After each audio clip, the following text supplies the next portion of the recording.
Bienvenue sur ce nouveau tuto en mathématiques sur la proportionnalité où cette fois-ci nous allons étudier la stratégie numéro 3. Une stratégie que nous n'avons pas beaucoup utilisée en classe mais qui peut souvent nous aider si on la trouve tout de suite.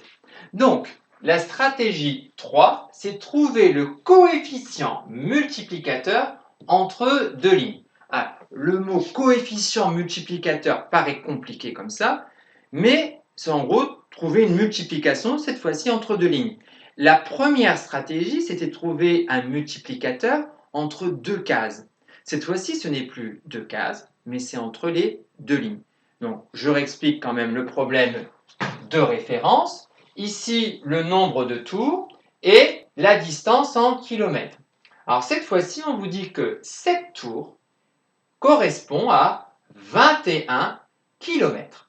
Si on veut essayer d'appliquer la stratégie 1, il faudrait qu'on trouve pour 8 tours une multiplication entre 7 et 8. Il n'y en a pas, en tout cas pas dans mes tables.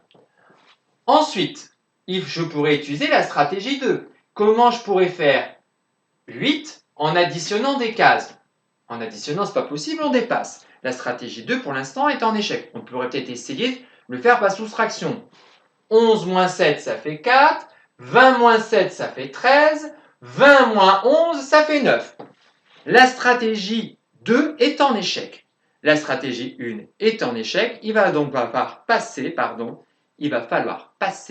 par la stratégie 3. Donc, trouver une multiplication cette fois-ci entre les deux lignes. Comme ça. Entre la première et la deuxième. Et ici, on a ces données ici, c'est-à-dire comment je peux passer de 7 à 21? Comment, dans mes tables, quelle multiplication permet de passer de 7 à 21? J'entends déjà des élèves qui donnent la réponse, qui crient. Je multiplie par 3. Voilà. Et donc ça, quand on trouve ce coefficient multiplicateur entre les deux lignes, donc cette fois-ci, c'est entre les lignes, c'est plus entre les cases, on fait bien la différence entre ligne et case, d'accord? Donc ici, ça veut dire qu'à chaque fois, il suffit de prendre le nombre du haut et le multiplier par 3 pour trouver la réponse en bas.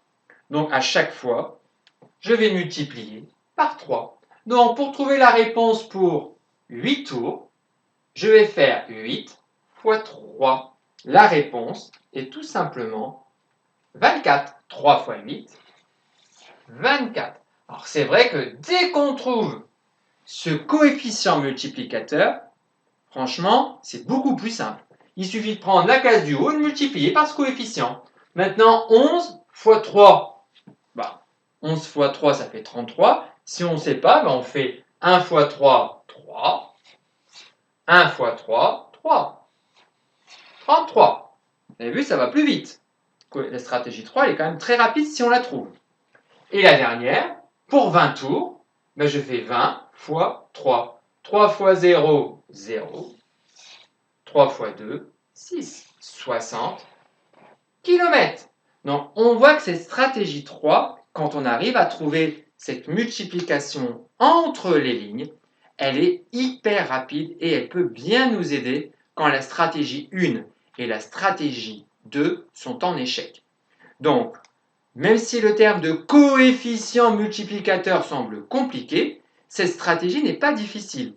Il suffit de trouver la multiplication qui pourrait aller entre la ligne du haut et la ligne du bas. Alors je dis une multiplication, mais on peut aussi trouver une division. Division par 2 par exemple, qui est peut-être le plus simple. Donc voilà pour cette stratégie, j'espère que vous l'aurez bien comprise. Elle peut bien vous aider si vous la trouvez. C'est peut-être des fois les petits malins la chercheront en premier parce qu'ils se disent c'est la plus facile après à faire.